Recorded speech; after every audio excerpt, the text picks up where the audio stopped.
हमारी स्टोरी का नाम है द रोज थॉर्न। रोज को हिंदी में गुलाब कहते हैं, थॉर्न को हिंदी में कांटा कहते हैं, गुलाब का कांटा। Caring for nature. केयरिंग का मतलब होता है देखभाल करना, नेचर का मतलब प्रकृति, प्रकृति की देखभाल। All flowers comma birds comma animals and insects are natural creations of God, full stop. All को हिंदी में सभी कहते हैं, फ्लावर्स को हिंदी में फूल कहते हैं, बर्ड्स को हिंदी में पक्षी कहते हैं, एनिमल को हिंदी में जानवर कहते हैं, एंड को हिंदी में और कहते हैं, इंसेक्ट्स को हिंदी में कीड़े मकोड़े छोटे जीव कहते हैं। आर लग गया, इसका मतलब इस सेंटेंस का जब हिंदी में अनुवाद करेंगे तो आखिरी में है आएगा। नेचुरल को हिंदी में प्राकृतिक कहते हैं, क्रिएशन को हिंदी में रचना कहते हैं, गॉड को हिंदी में ईश्वर कहते हैं, भगवान कहते हैं। सभी फूल, पक्षी, जानवर और कीड़े भगवान की प्राकृतिक रचनाएं हैं। Nature is beautiful. देखिए कौन सा टेंस है, हमारा प्रेजेंट टेंस है, क्योंकि इसमें क्या लगा है, इज लगा है। तो जब इसका हिंदी में अनुवाद करेंगे तो क्या आएगा, है आएगा। नेचर को हिंदी में प्रकृति कहते हैं, ब्यूटीफुल को हिंदी में सुंदर कहते हैं, प्रकृति सुंदर है। We should not disturb its beauty, full stop. We को हिंदी में हमें कहते हैं या हम कहते हैं, शुड लग गया इस सेंटेंस में। इसका मतलब जब इसका हिंदी में अनुवाद करेंगे तो उसके आखिरी में क्या आना चाहिए, चाहिए आना चाहिए। डिस्टर्ब मतलब छेड़छाड़ करना, परेशान करना। इट्स ब्यूटी मतलब उसकी सुंदरता। हमें इसकी सुंदरता से छेड़छाड़ नहीं करनी चाहिए। देखिए लास्ट में क्या आ गया, चाहिए आ गया। Read below and see how Amar learned this lesson.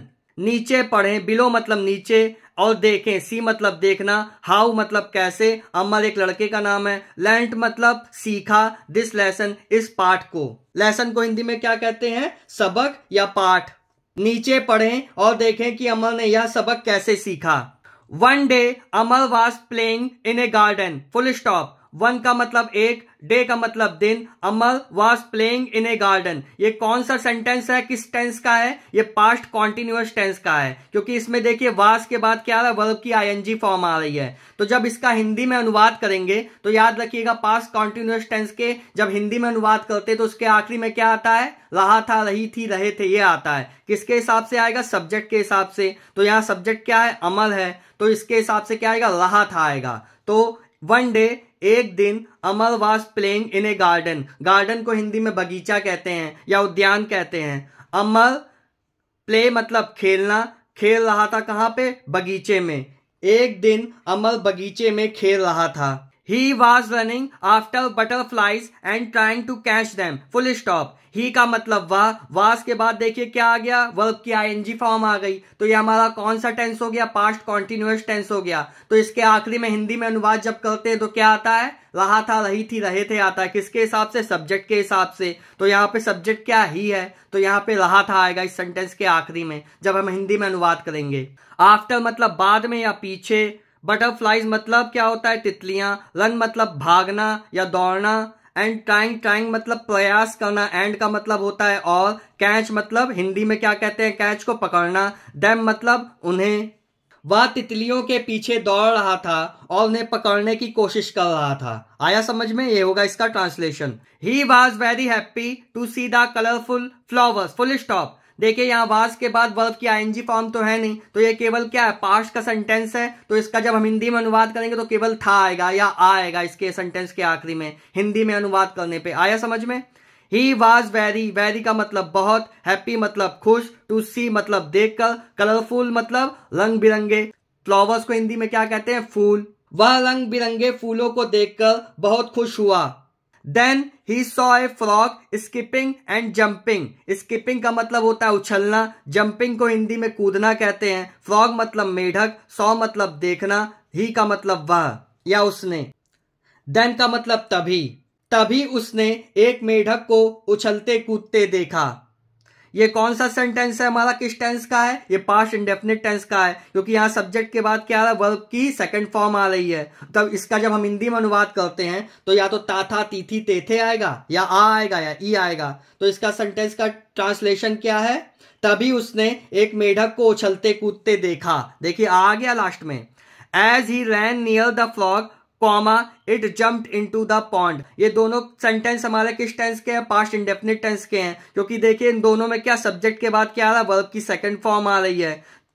रैन का मतलब होता है दौड़ना, फ्रॉग को हिंदी में मेढक कहते हैं, एस का मतलब होता है जैसे ही, जंप्ड मतलब कूदना, पॉन्ड को हिंदी में क्या कहते हैं, तालाब कहते हैं। तो इसका ट्रांसलेशन होगा जैसे ही वह मेढक के पास दौड़ा, कॉमा वह तालाब में कूद गया। कौन? मेढक।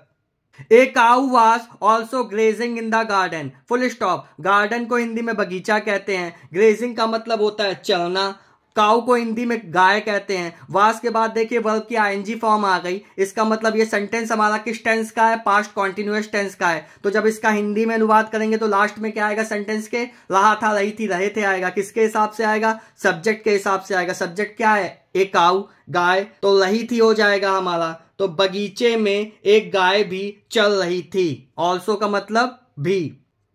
अमर saw how the cow was chewing grass, full stop. Amar saw, देखिए सब्जेक्ट के बाद क्या आ रहा है? वर्ब की सेकंड फॉर्म आ रही, तो ये पास्ट इंडेफिनिट टेंस हो गया। तो सी का मतलब होता है देखना, तो अमर सॉ, अमर ने देखा, हाउ कैसे, the cow was chewing grass. देखिए सब्जेक्ट के बाद क्या आ रहा? वाज के बाद क्या आ रहा? वर्ब की ING form, past continuous tense का सेंटेंस हो गया। तो जब इसका हिंदी में अनुवाद करते तो क्या आता है? रहा था, रही थी, रहे थे आता है। किसके हिसाब से? सब्जेक्ट के हिसाब से। तो इसका सेंटेंस का ट्रांसलेशन क्या होगा? अमर ने देखा कि गाय घास चबा रही थी। A fly then came there and buzzed over the cow, full stop. A fly मतलब मक्खी, देन मतलब तभी, केम मतलब आना। ये किस टेंस का सेंटेंस हो गया? ये हमारा पास्ट इंडेफिनिट टेंस का सेंटेंस हो गया। तो इसके सेंटेंस के ट्रांसलेशन में लास्ट में क्या आएगा? ताथा, तीथी, तेथे आएगा, या आ आएगा, या ई आएगा, या ए आएगा। बस्ट मतलब क्या होता है? भिन भिनाना। बस्ट का मतलब क्या होता है? भिन भिनाना। काऊ मतलब क्या? गाय। ओवर का मतलब उसके ऊपर। तो इसका ट्रांसलेशन क्या होगा? एक मक्खी वहां आई और गाय के ऊपर भिन भिनाने लगी। बस्ट का मतलब क्या होता है? भिन भिनाना। The cow swung her tail to move the fly away, full stop. Cow को हिंदी में गाय कहते हैं, स्विंग को हिंदी में कहते हैं घुमाना, ये सेकंड फॉर्म है स्वंग। हर टेल मतलब टेल को हिंदी में पूंछ कहते हैं, फ्लाई को हिंदी में मक्खी कहते हैं। गाय ने अपनी पूंछ घुमाकर मक्खी को दूर किया। Amar clapped and laughed, full stop. Amar clap, clap का मतलब ताली बजाना, और लाफ का मतलब हंसना। अमर ने ताली बजाई और हंसा। He was enjoying the beauty of nature, full stop. देखिए यहाँ सब्जेक्ट के बाद वाज आ रहा है, वाज के बाद वर्ब की आईएनजी फॉर्म आ रही है। तो ये हमारा किस टेंस का सेंटेंस है? पास्ट कॉन्टिन्यूअस टेंस का सेंटेंस है। इसके आखिरी में क्या आएगा? रहा था, रही थी, रहे थे आएगा। किसके हिसाब से? सब्जेक्ट के हिसाब से। सब्जेक्ट है ही, लड़का है तो रहा था आएगा। एंजॉइंग मतलब आनंद लेना, ब्यूटी मतलब सुंदरता, नेचर मतलब प्रकृति। वह प्रकृति की सुंदरता का आनंद ले रहा था। He said, उसने कहा, comma inverted comma start, nature is beautiful, full stop, its beauty attracts everyone, full stop, comma inverted comma close. Nature को हिंदी में प्रकृति कहते हैं, ब्यूटीफुल मतलब सुंदर, प्रकृति सुंदर है, इट्स ब्यूटी अट्रैक्ट्स एवरीवन। देखिए जब सब्जेक्ट के बाद हमारी वर्ब की फॉर्म में एस या ईएस जुड़ जाता है तो वो हमारा कौन सा टेंस होता है? प्रेजेंट इंडेफिनिट टेंस होता है। तो उसके आखिरी में जब हिंदी में अनुवाद करते हैं तो ता है, ती है, तेहे आता है, याद रखिएगा। इट्स ब्यूटी, इसकी सुंदरता, अट्रैक्ट्स मतलब आकर्षित करना, एवरीवन मतलब सभी को। एवरीवन को हिंदी में क्या कहते हैं? सभी। अट्रैक्ट को हिंदी में क्या कहते हैं? आकर्षित करना, आकर्षित। इसकी सुंदरता हर किसी को आकर्षित करती है। देखिए लास्ट में ती है आ गया। When Amar saw a squirrel, he ran after it and reached near the bed of roses. Full stop. When का मतलब जब, अमर saw a squirrel, saw का मतलब होता है देखना, squirrel को हिंदी में क्या कहते हैं? गिलहरी। ही रैन मतलब दौड़ा, आफ्टर मतलब उसके पीछे, रीच्ड मतलब पहुंचा, नियर मतलब पास में, द बेड ऑफ रोजेस मतलब गुलाब के बिस्तर के पास, मतलब वही जहां गुलाब लगा होता है सब, ये कहने का मतलब है। ये किस टेंस का सेंटेंस है? हमारा पास्ट इंडेफिनिट टेंस का, क्योंकि यहाँ सब्जेक्ट के बाद क्या वर्ब की सेकंड फॉर्म आ रही है। तो इसके सेंटेंस के आखिरी में क्या आएगा? आ, ई, ए आएगा, या ता था, ती थी, तेथे आएगा। जब अमर ने गिलहरी को देखा, ही रैन आफ्टर इट, वह उसके पीछे भागा, and reached near the bed of roses, और गुलाबों के बिस्तर के पास पहुंचा। He then tried to pluck some of the roses, comma but a thorn pierced his finger, full stop. He then try मतलब प्रयास करना, प्लग को हिंदी में कहते हैं तोड़ना, सम ऑफ द रोजेस, सम को मतलब कुछ, रोजेस मतलब गुलाब, बट अ थॉर्न, थॉर्न को हिंदी में क्या कहते हैं? कांटा, पियर्स्ड मतलब छेदना, छेद कर देना। हिज फिंगर मतलब उसकी फिंगर को हिंदी में क्या कहते हैं, अंगुली। फिर उसने कुछ गुलाब तोड़ने की कोशिश की, लेकिन एक कांटा, ए थॉर्न मतलब एक कांटा उसकी उंगली में चुभ गया, मतलब उसकी उंगली में छेद कर दिया। It was very painful, full stop. देखिए वाज लग गया इस सेंटेंस में, इसका मतलब इसके लास्ट में क्या आएगा, या तो था आएगा या आ आएगा। इट वॉज वेरी मतलब बहुत, पेनफुल मतलब दर्दनाक, यह बहुत दर्दनाक था। Amar started crying and ran to his mother, full stop. Amar started मतलब शुरू करना, क्राई को हिंदी में क्या कहते हैं, रोना, एंड रैन मतलब दौड़ना या भागना, टू हिज मदर अपनी माँ के पास। मदर को हिंदी में क्या कहते हैं, माँ। अमर रोने लगा और अपनी माँ के पास भागा। His mother asked him, comma inverted comma start, what is the matter? Question mark, why are you crying? Question mark inverted comma close. Mother का मतलब होता है माँ, आस्क का मतलब होता है पूछा या पूछना, हिज का मतलब उसका, वाट मतलब क्या, मैटर को हिंदी में कहते हैं बात या मामला, वाई मतलब क्यों, यू का मतलब तुम, क्राई का मतलब होता है हिंदी में रोना। उसकी माँ ने उससे पूछा व्हाट इज द मैटर मतलब क्या। देखिए प्रेजेंट टेंस है, इज लगा है, इसका मतलब जब हिंदी में अनुवाद करेंगे तो क्या आएगा, लास्ट में है आएगा। What is the matter, matter मतलब बात, मैटर क्या, वाट का मतलब क्या होता है क्या, क्या बात है। वाई आर यू क्राइंग, देखिए क्वेश्चन वर्ड, उसके बाद plus helping verb plus subject plus verb की फर्स्ट फॉर्म में आईएनजी लगा है। ये कौन सा टेंस है, ये प्रेजेंट कॉन्टिन्यूअस टेंस है। कौन सा, उसमें भी इंट्रोगेटिव प्रश्नवाचक। तो इसका जब हिंदी में अनुवाद करेंगे तो लास्ट में क्या आएगा, रहा है, रही है, रहे आएगा। किसके हिसाब से, सब्जेक्ट के हिसाब से, सब्जेक्ट है यू तो रहा है आएगा। तो उसकी माँ ने पूछा तुम क्यों रो रहे हो।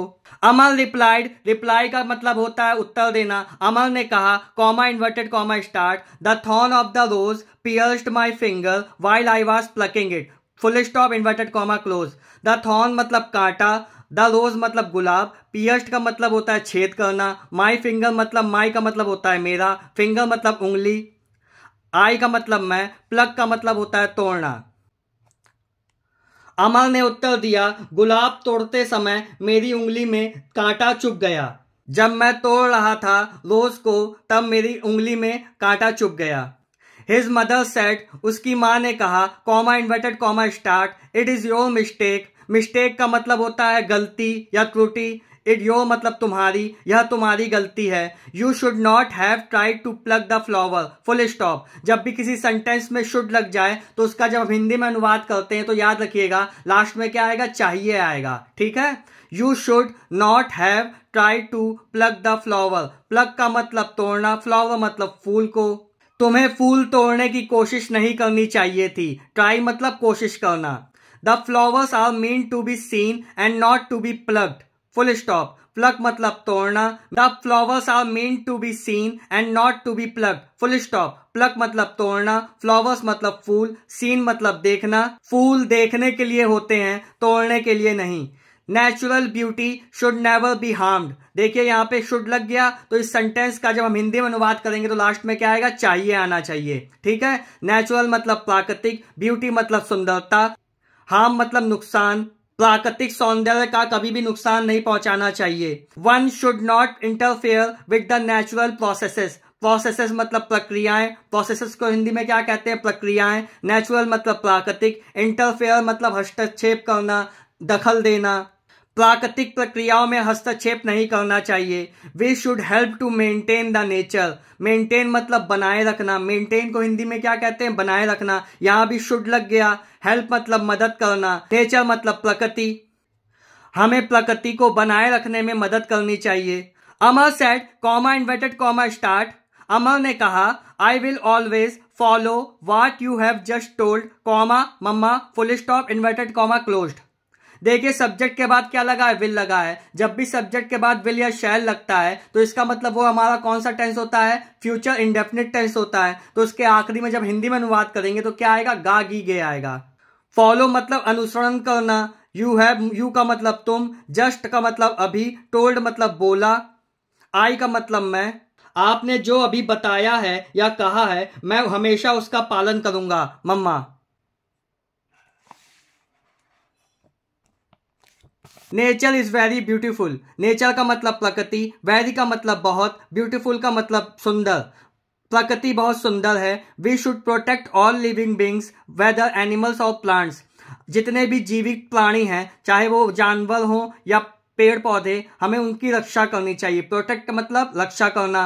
We should never harm them. Harm का मतलब नुकसान पहुंचाना। शुड लग गया तो इसके सेंटेंस में आखिरी में क्या आना चाहिए? चाहिए आना चाहिए। हमें कभी उसे नुकसान नहीं पहुंचाना चाहिए। इंटरफेरेंस, इसका मतलब होता है हस्तक्षेप करना या दखल देना। विथ नेचर, प्रकृति के साथ। इज हार्मफुल, नुकसानदायक है। प्रकृति में दखल देना या हस्तक्षेप करना नुकसानदायक है। इट में harm human beings in the long run. आगे चल के इससे हमें बहुत सारी परेशानियों का सामना करना पड़ेगा। तो स्टूडेंट्स, अगर आपको वीडियो अच्छा लगा हो या कुछ नया सीखने को मिला हो तो चैनल को सब्सक्राइब कीजिएगा, वीडियो को लाइक कीजिएगा। Thank you.